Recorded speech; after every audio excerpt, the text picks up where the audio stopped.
Bree, I wondered about, do you know if that's the original grave? Yeah. Or has it been moved? No, Okay. All right, I wondered about that. I asked several people, but no, it's always been in the same spot. has anybody ever asked about the possibility of opening that grave to see if there are any remains there? And to see if there's any type of DNA testing, if there's some bones left? No, because costs money. Well, I mean, to me, that's an interest. If we could, with the Ancestry DNA now, Yeah. Yeah. the possibility to track her to a real family is Of course, very possible. we know who she is. I mean, Well, I've seen it, Molly Sewell, right? Is that the name Yeah. that you're, okay, from but, Caswell. yeah, no, I'm from Tennessee. Yeah. So, is that really been confirmed to the point that that's what everybody believes to be true? Well, we've got old newspaper accounts of it, so, and they were back probably from the 20s. Mhm. So other than that, that's about the only thing we know. I like to think she's there. Yeah. Well, there's a possibility of having, Thank you, and come back. Thank you. you gotta let this start. So it's been the only grave you've ever known of? Yeah. It's been that particular spot, okay. Well, you can see it in the photographs of postcards, Okay. and they go back to early 1900s. You know why the grave was built in that way? Because that's kind of an unusual grave marker.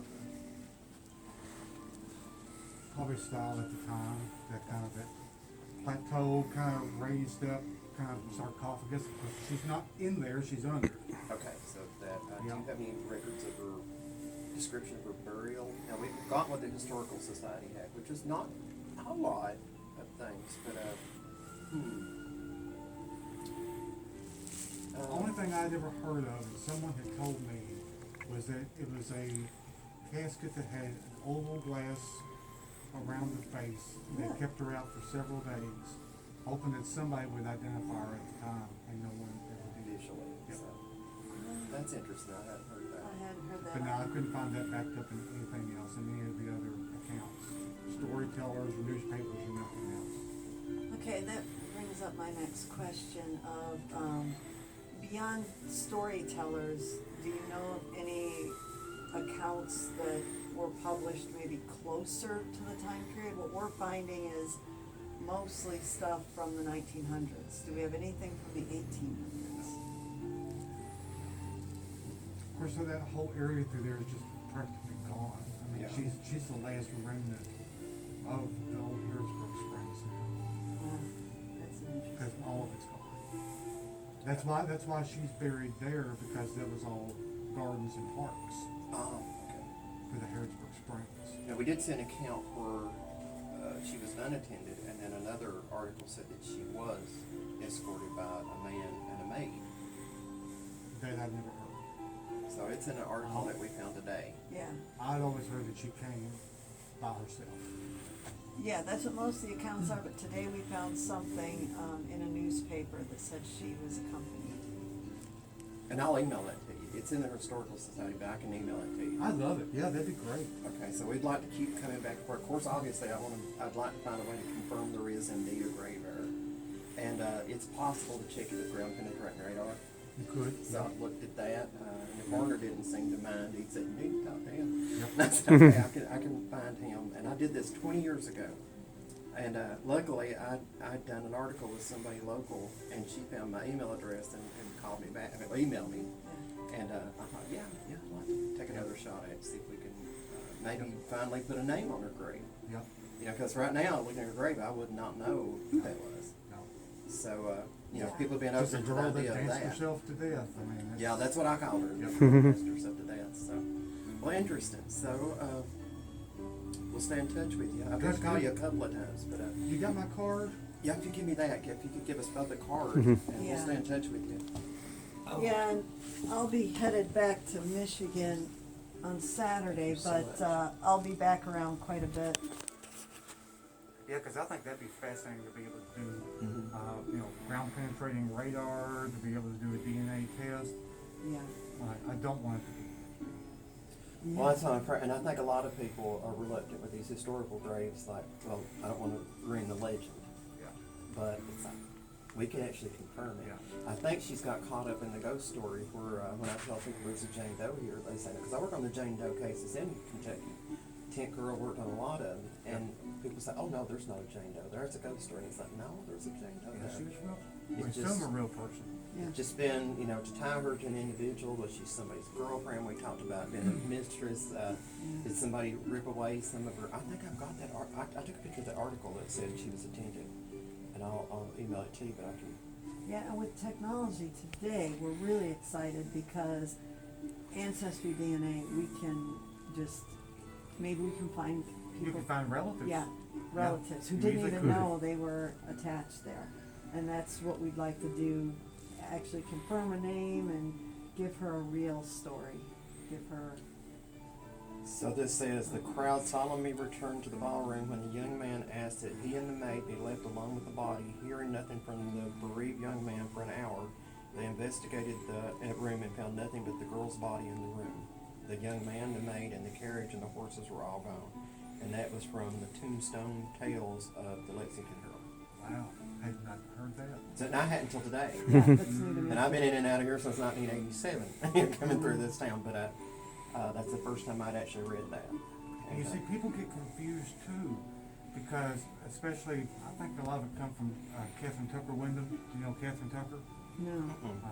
Selma, Alabama. She passed away about 4 years ago. She was one of America's premier storytellers. Right, 13 Ghosts from Jeffrey. Have you heard those? We saw that. Yeah. That's Catherine Tucker Wyndham. Oh, okay. She has that story in one of her books. I can't think which one. And there's an illustration of this very Scarlett O'Hara with the hoop skirts and Yeah, everything. yeah. But it sounds sweet, but it's wrong. Period. She would look more Jane Austen because this was like 1830s, 1830, 1840. Well, that's another question I have. In all of the things we were just now looking at, I've seen everything from 1810 to 1850 as the year. Do we have any way to narrow that down? You're gonna have to do a little history on the history of Graham Springs, but I know that well before the Civil War, 1860, it had already been for decades turned into an asylum. Okay. Basically, what they call an asylum, but it was an old age home for veterans of the War of 1812. Okay, all right. And so for years, but all of that burned down. The main building burned down sometime in the 1860s, just after the Battle of Parable. And all of that had been gone well before then, because Christopher Columbus Graham sold that off probably sometime in the early 40s.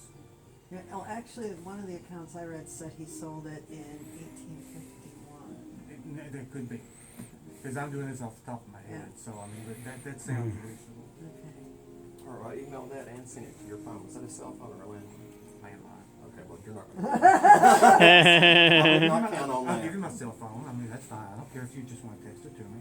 Okay. Forward it to you. Okay. All right. Because if you get that text, I want to know how. Yeah, that ain't gonna happen. Yeah. All right. So you're ready? Yep. It's 859-613-4735. All right. So you should have it in All every way, every media form. I'll even send a smoke signal later. Right. Good. So if you're if I do have the possibility to do this, where we can do the ancestry DNA testing, which it's a real possibility.